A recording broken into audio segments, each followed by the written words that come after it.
இது கரெக்டாக இது முறை தானா, இது என்னப்பா இதை இப்படி வளர்த்து விட்டு வச்சுக்கிறீங்க, இது அந்த மொந்தம் இல்லாமல் தாக்குனவங்களே தாக்குது, இது பொதுவானது தானே நீங்கள் சொன்னீங்க, இந்த நிறுவனம் இது இப்படி தானே இருக்கும், இது என்ன செலக்டட் அம்னீஷியா மாதிரி ஒருத்தரையே தாக்குதுன்னு இப்போ கோர்ட்டே கேட்குது. இந்த அமலாக்கத்துறை கரெக்டாக தான் நடந்துக்குதா, இல்லை இது ஒரு பிராணி போல் நடந்துக்குதா, செல்ல பிராணி போல்? தன்னோட எசமானர்களுக்கு விசுவாசமாக இருப்பவர்களிடம் நன்றாக பழக வேண்டியது, நன்றி விசுவாசத்தை காட்டி வாலாட்டி கொஞ்சி கொலவணும். ஆனால் எதிர்கட்சியிலேருந்து யாருன்னா வந்தால் பவுன்னு போய் பிடிக்கிறது. நான் எதிர்கட்சிகளுக்காக வக்காலத்து வாங்கலை, எதிர்கட்சிகள் இருக்கவங்களாம் யோகிய சிகாமணி என்று நான் சொல்லவில்லை, அது என் வேலையும் கிடையாது. ஆனால்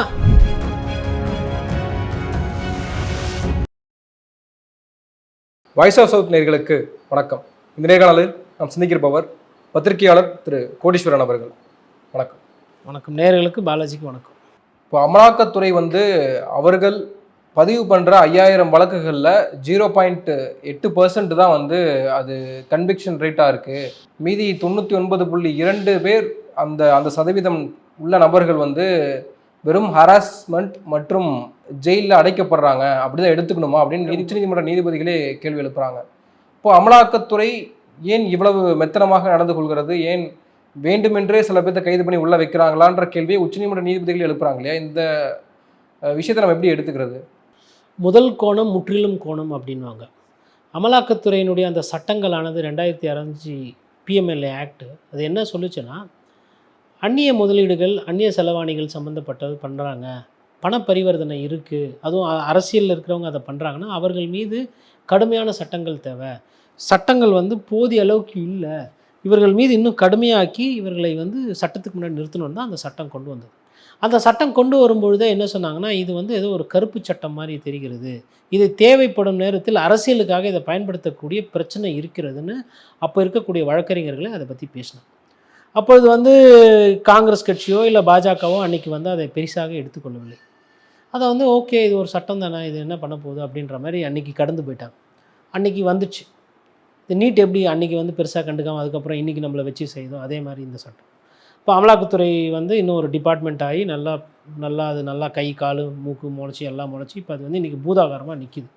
பூதாகாரமாக நிற்கும்போது இன்றைக்கி கோர்ட்டே பார்த்து சட்டத்தை பார்த்து ஒரு பயம், ஒரு கேள்வி, இது கரெக்டாக இது முறை தானா, இது என்னப்பா இதை இப்படி வளர்த்து விட்டு வச்சுக்கிறீங்க, இது அந்த மொந்தம் இல்லாமல் தாக்குனவங்களே தாக்குது, இது பொதுவானது தானே நீங்கள் சொன்னீங்க, இந்த நிறுவனம் இது இப்படி தானே இருக்கும், இது என்ன செலக்டட் அம்னீஷியா மாதிரி ஒருத்தரையே தாக்குதுன்னு இப்போ கோர்ட்டே கேட்குது. அதாவது முன்னாடி எதிர்கட்சிகள் வைத்தது குற்றச்சாட்டு, அந்த குற்றச்சாட்டுக்கு ஆதாரம் இருக்கிறதா தரவுகள் இருக்கிறதான்றது வேறு. அப்போது ஒரு கேள்வி வரும், காங்கிரஸ் கட்சியில் எல்லாமே புனிதர்களாக இருந்தால் நீங்கள் என்ஃபோர்ஸ்மெண்ட் அமலாக்கத்துறை முன்னாடி நீங்கள் போயிட்டு எல்லாத்தையும் தரவுகளை கொடுத்து நீதிமன்றத்தில் பார்த்துக்க வேண்டியதானே, எதுக்கு ஐயோ அம்மாப்பான்னு கத்துறீங்கன்ற அந்த ஒரு பிரச்சனை இருந்தது. ஆனால் இப்போ கோர்ட்டு பார்க்குற பார்வைக்கும் காங்கிரஸ் கட்சி பார்த்த பார்வைக்கும் என்னென்னா, அமலாக்கத்துறை நீ நடவடிக்கை காங்கிரஸ் கட்சி மீது எடுத்தாய், ரைட்டு, ஓகே, இல்லை எதிர்கட்சியினரை அரெஸ்ட் பண்ண, உன்னோட அந்த கை கால்கள் உன்னோட அந்த மிச்ச விஷயங்கள் பாகங்கள் எதுவுமே ஆளுகின்ற அரசின் மீது ஏன் பாய மாட்டேங்குது? இந்த அமலாக்கத்துறை கரெக்டாக தான் நடந்துக்குதா, இல்லை இது ஒரு பிராணி போல் நடந்துக்குதா, செல்ல பிராணி போல்? தன்னோட எசமானர்களுக்கு விசுவாசமாக இருப்பவர்களிடம் நன்றாக பழக வேண்டியது, நன்றி விசுவாசத்தை காட்டி வாலாட்டி கொஞ்சி கொலவணும். ஆனால் எதிர்கட்சியிலேருந்து யாருன்னா வந்தால் பவுன்னு போய் பிடிக்கிறது. அப்போ இது என்ன, இது உண்மையிலே ஒரு அரசாங்கத்தால் விசாரணை நடைபெறுது, ஆதாரங்களை தேடிக்கிட்டு இருக்கோம், ஆதாரங்களை திரட்டிக்கிட்டு இருக்கோம் அப்படின்னே சொல்கிறாங்க. இல்லை, அது பச்சை பொய் இல்லை. 5000 வழக்குகளில் உங்களோட முடிவுகள் மினிமம் ஒரு கன்விக்ஷன் ரேட்டு ஒரு 40-50% கூட இல்லைன்னா, நான் 40-50ன்னு சொல்கிறதே ரொம்ப கம்மி. மேலை நாடுகள்லாம் போயிட்டு இது கேட்டாங்கன்னா என்னது, பாதி கேஸில் உங்கள் ஊரில் தப்பு பண்ணவங்க தப்பிச்சு ஓடிடுவாங்க அப்படின்னா அவங்களுக்கு நெஞ்சில் கை வச்சுன்னு உட்காந்துருவாங்க. எப்பா என்னப்பா இப்போ தப்பு பண்ணால் அவ்வளோதானா அப்படின்னா கோர்ட்டா அப்படின்னு அடுத்த கேள்வி வரும், இவங்களெல்லாம் விடுதலை பண்ணுது. அப்போது நான் சொன்ன 40-50%க்கே இப்படி இருக்குது. இதோட விகிதாச்சாரம் எடுத்து பார்த்தா 0.85 ஒரு விழுக்காடு கம்மி தான் இருக்குது. அவங்க தண்டனை வாங்கி கொடுத்தது, ஆனால் தண்டனை வாங்கி கொடுத்தது என்னமோ கம்மியாக இருக்குது, ஆனால் தண்டனை தீர்ப்பு வர்றதுக்கு முன்னாடி ஜெயிலில் இருக்கிறது அதிகமாக இருக்குது. அப்போ மற்ற கேஸுக்கும் இதுக்கும் என்ன வித்தியாசம்னா, மற்ற கேஸில் உங்களை கைது பண்ணி விசாரணையில் எடுத்து ஜெயிலில் போடுவாங்க, பிணை கேட்குறப்ப பிணை கொடுத்துருவாங்க, நீங்கள் ஜெயிலேருந்து பெயிலில் வெளில வந்துடுவீங்க, கோர்ட்டு கேஸு நடக்கும், கோர்ட்டு தண்டிச்சதுன்னா திருப்பி ஜெயிலுக்கு போனோம், கோர்ட்டு நிரபராதுன்னா வீட்டுக்கு போயிடணும். இது மற்ற கேஸ். அமலாக்கத்துறையில் என்னென்னா, அமலாக்கத்துறை வரும், வழக்கு பதிவு பண்ணும், கைது பண்ணும், ஜெயிலில் போடும். பெயில் கேட்டால் பெயிலுக்கு கொடுக்க மாட்டோம். ஏன் பெயில் கொடுக்க மாட்டோம்னா, ஐயா இவரை வெளில விட்டா இவர் போய் எவிடன்ஸ் எல்லாம் உடச்சி இவர் நிரபராதி ஆகிடுவார். சரிப்பா, இவரை வெளில விட்டால் நிரபராதி ஆகிடுவார், எவிடன்ஸ் எல்லாம் வச்சுருவார், நீ எவ்வளோப்பா கண்டுபிடிச்சி கீழ்ச்சிங்க அப்படின்னா 0.85 விழுக்காடு ஐயா அப்படின்னா, என்னப்பா ஜெயிலில் வாங்கி வெளியில் போய் டாட்டா பை பைலாம் காட்டுனுக்கிறாங்க, குடும்பத்தோடு வெளில போகிறாங்க, அங்கேயே கன்விக்ஷன் ரேட் அதிகமாக இருக்குது, அமலாக்கத்துறை கேஸில் அதை விட கம்மியாக இருக்குது அப்படின்னு கோர்ட்டு கேட்குது. இல்லை, ஒரு பக்கம் வந்து செந்தில் பாலாஜி ஒரு கட்டத்தில் வந்து ஆரம்பத்தில் செந்தில் பாலாஜி கைது செய்த போது இருந்த கட்டமைப்பு அப்படின்றது செந்தில் பாலாஜி குற்றம் செய்திருக்கிறார், அதனால் அவர் வந்து தண்டனை பெற்றிருக்கார் அப்படின்றது இருந்துச்சு. ஆனால் இன்னும் அதை கன்விக்ஷன் பண்ணாமையே வந்து வெறும் சிறை கைதியாக, விசாரணை கைதியாகவே நாட்களை கடத்துக்கிற பொழுது தான் வந்து செந்தில் பாலாஜியின் மீதே அவர் குற்றம் செய்திருப்பாரான்ற சந்தேகத்தை அதுதான் கரெக்டான இடத்துக்கு வந்திருக்கீங்க. அதாவது கெட்ட பேர் இருக்கவங்களுக்கும் நல்ல பேரை வாங்கி கொடுக்குற வேலையை தான் அமலாக்கத்துறை பண்ணிகிட்டு இருக்கு. நீங்கள் கன்விக்ஷனில் தான் ஃபோக்கஸ் பண்ணணும். ஜெயிலில் போட்டு டார்ச்சர் பண்ணுறது, ஹராஸ் பண்ணுறது, அவங்கள எங்கள் கட்சிக்கு வந்துரு ஜீன்னு ஒரு வார்த்தை சொல்லி விட்டுறேன், இதெல்லாம் நான் சொல்லலை, இதெல்லாம் வந்து எதிர்கட்சியில் இருக்கவங்க சொல்ல. சஞ்சய் ராவத்தே சொல்கிறாரு, கட்சியை பிளவுபடுத்தி விடு, நான் உனக்கு வேணுன்றதை செய்கிறேன், உன் மீது வழக்கு வராது. ஆம் ஆத்மி கட்சியில் இன்னொரு மூத்த உறுப்பினர் சொன்னார், என்னை வந்து நல்லா ராஜா மாதிரி பார்த்துக்கிறேன், கெஜ்ரிவாலை பற்றி பெதிர்த்து பேசு, கெஜ்ரிவால் குற்றம் பண்ணாருன்னு சொல்லிவிடு, உனக்கு சகலமும் நடக்கும், உனக்கு கட்சியை வந்து நாங்கள் பண்ணி கொடுக்குறோம், பாருங்கள் ஏக்நாத் ஷிண்டேக்கு நாங்கள் அப்படி தான் பண்ணி கொடுத்தோம், இப்படியெல்லாம் பேசினாங்க, ஆசை வார்த்தைகள் கூறினாங்கன்னு சொல்லிட்டு அரவிந்த் கெஜ்ரிவால் கட்சியில் சொல்கிறாங்க. இந்த சைடு உத்தவ் தாக்கரே கட்சியில் கேட்கவே வேணாம், அவங்க வந்து வாக்குமூலம் தான் எழுதி கொடுக்கல இன்னும் கையால். அப்போது எதிர்க்கட்சிகளை பிளவுபடுத்துறது, உடைக்கிறது, எதிர்க்கட்சிகளை பயம்படுத்துறது, இந்த வேலை தானே பண்ணுறீங்க. நான் எதிர்க்கட்சிகளுக்காக வக்காலத்து வாங்கலை, எதிர்க்கட்சிகள் இருக்கவங்களாம் யோகிய சிகாமணி என்று நான் சொல்லவில்லை, அது என் வேலையும் கிடையாது. ஆனால் அவங்களெல்லாம் ஒண்டி கைது செய்கிறீங்களே, உங்கள் கட்சியில் இருக்கிறவங்க எல்லாம் புனிதர்கள் தானா, எல்லாருமே தியாகிகள் தானா? அதையும் நிரூபிக்கல அப்படின்றது. அதுவும் நிரூபிக்கலைன்னா நீங்கள் கைது பண்ணாதானே நிரூபிக்கிறது. இங்கேருந்து வந்தால் தான் சேர்த்துக்கிறீங்களே. அதாவது இங்கே இருக்கிறாரு, வழக்கு இருக்குது, பதியப்படுகிறது, போய் பிஜேபியில் சேர்ந்தோன்னா வழக்கின் மீது விசாரணையோ இல்லை கைதோ இல்லை அமலாக்கத்துறையோட தாக்கமோ எதுவுமே இல்லையே. அவங்க வந்து சேர்ந்த உடனே எல்லாமே நல்லா ஆகி விட்டுறது, எதுவுமே பிரச்சனையே இல்லையா. சொல் பேச்சு கேட்கலன்னா தான் அமலாக்கத்துறை, சொல் பேச்சு கேட்டு விட்டால் அமலாக்கத்துறை கிடையாது, பிரச்சனையே இல்லை. ஒருத்தர் சொன்னார், நான் பிஜேபியில் சேர்ந்ததுக்கப்புறம் தான் நிம்மதியாக 3 வேளை சாப்பிட்றேன், நைட்டாக தூங்குறேன், தூக்கமே வருது அப்படின்னு யார் சொன்னார்னா, குற்ற பின்னணி பண்ணி குற்றச்சாட்டுக்கு ஆளானவர், குற்றப்பத்திரிக்கை அவர் பேரில் இருக்குது, அவர் சொல்கிறார். எப்போ சொல்கிறாரு? பிஜேபியில் சேர்ந்துட்டு மோடிஜியை பாராட்டி விட்டு சொல்கிறார் ஒருத்தர் அரசியல் தலைவர் வட இந்தியாவில்.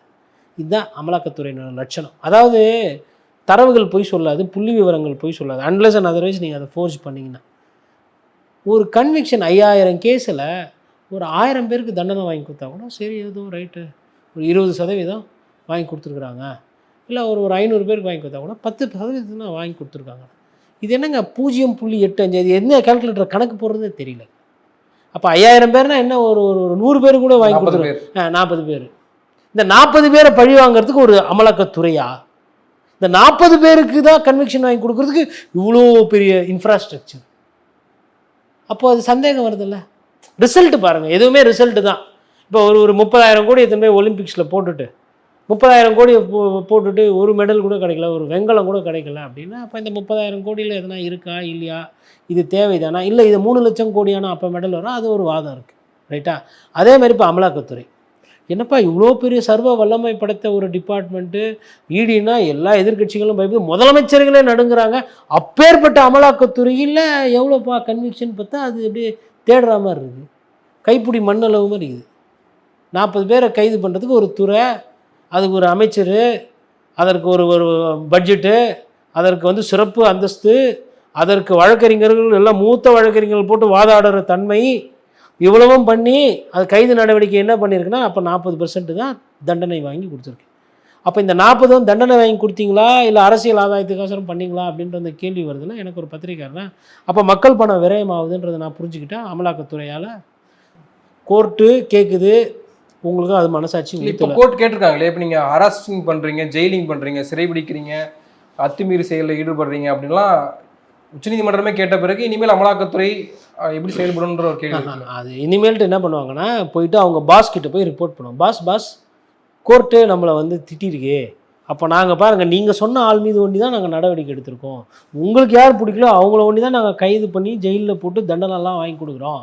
அப்போ கோர்ட்டு நாங்கள் வந்து உங்களுக்கு விசுவாசம் இருக்குன்னு பாருங்கள். இப்போ நான் வந்து உங்கள் விசுவாசி, உங்களுக்கு பிடிச்ச மாதிரி நான் விசாரிக்கிறேன், உங்களுக்கு பிடிச்ச மாதிரி நான் வழக்கு பதிவு பண்ணுறேன், உங்களுக்கு பிடிச்ச மாதிரி நான் தரவுகள் பண்ணுறேன் அப்படின்றத யாருன்னா ஒருத்தர் வெளியால் சொல்லணும்ல.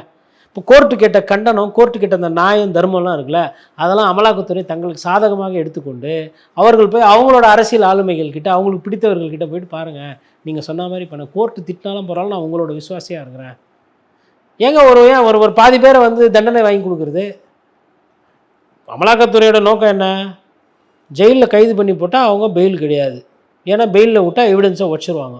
எவிடன்ஸுக்காக எல்லா விதமான தந்திரங்கள், யுக்திகள், விசாரணை வளையங்கள் எல்லாத்தையும் முடுக்கி விடுற நீங்கள், அது என்ன 0.85 விகிதாச்சாரம் வழக்காடு மன்றத்தில் தீர்ப்பினுடைய தன்மை?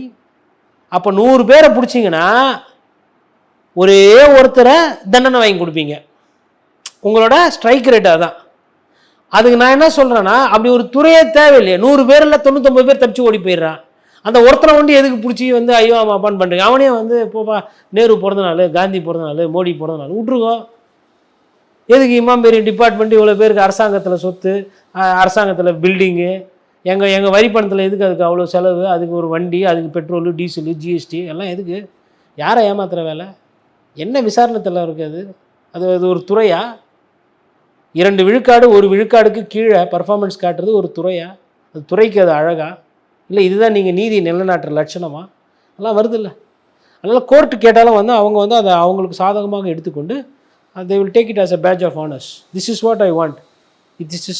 இதுதான் எங்களோட இடத்தை வெற்றி அப்படின்ட்டு அவங்க அப்படி எடுத்துக்குவாங்க. வருத்தப்பட மாட்டாங்க. வருத்தப்பட்டு நீங்கள் ஏன் கேட்குறீங்க, இது திருந்த மாட்டாங்களா, வழக்கா இப்போ மற்றவங்க மேலே கேஸ் கன்விக்ஷன் ஆகாதா அப்படிலாம் இல்லை. அவங்களோட நோக்கம் வேற. சிறைபிடித்து அரசியல் அவர்கள் செய்யக்கூடாதுன்றது அவர்களோட நோக்கம். அவர்களை தண்டனை குற்றவாளியாக்கி சட்டத்துக்கு முன்னாடி நிறுத்தி தண்டனை வாங்கி தரணுன்றது அவங்க நோக்கம் அல்ல. அதுதான் நான் புரிஞ்சுக்கிறேன். நன்றி, நிறைய விஷயங்களை தெளிவுபடுத்தியிருக்கீங்க. உங்கள் நேரத்துக்கு மிக்க நன்றி. நன்றி.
இது கரெக்டாக? இது முறைதானா? இது என்னப்பா இதை இப்படி வளர்த்து விட்டு வச்சுக்கிறீங்க? இது அந்த மொந்தம் இல்லாமல் தாக்குனவங்களே தாக்குது. இது பொதுவானது தானே நீங்கள் சொன்னீங்க. இந்த நிறுவனம் இது இப்படி தானே இருக்கும். இது என்ன வந்து செலக்டட் அம்னீஷியா மாதிரி ஒருத்தரையே தாக்குதுன்னு கோர்ட்டே கேட்குது. இந்த அமலாக்கத்துறை வந்து கரெக்டாக தான் நடந்துக்குதா, இல்லை இது ஒரு பிராணி போல் நடந்துக்குதா, செல்ல பிராணி போல்? தன்னோட எசமானவர்களுக்கு விசுவாசமாக இருப்பவர்களிடம் நன்றாக பழக வேண்டியது, நன்றி விசுவாசத்தை காட்டி வாலாட்டி கொஞ்சம் கொலவணும். ஆனால் எதிர்கட்சியிலேருந்து யாருன்னா வந்தால் பவுன்னு போய் பிடிக்கிறது. நான் எதிர்கட்சிகளுக்காக வக்காலத்து வாங்கலை. எதிர்கட்சிகள் இருக்கவங்களாம் யோகிய சிகாமணி என்று நான் சொல்லவில்லை. அது என் வேலையும் கிடையாது. ஆனால்